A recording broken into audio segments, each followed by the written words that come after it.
Hi guys, kamusta? My name is Ronald, isa akong OFW dito sa Singapore.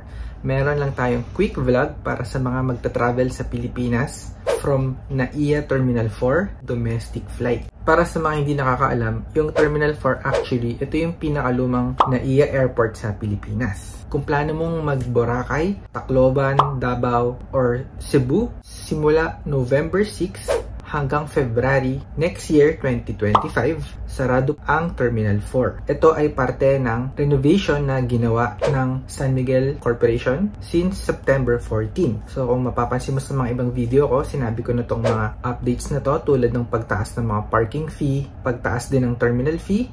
Anyway, yung mga flights nga na maapektuhan, malilipat naman siya sa Terminal 2. So, take note lang guys dun sa mga nasa Pilipinas o mga OFW na magbabakasyon at balak bumisita sa Pilipinas via domestic flights. Makipag-coordinate na lang kayo sa mga airline nyo in case magkaroon ng aberya or changes ng schedule.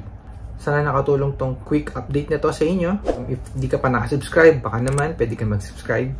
And yun lang, I will see you in my next video.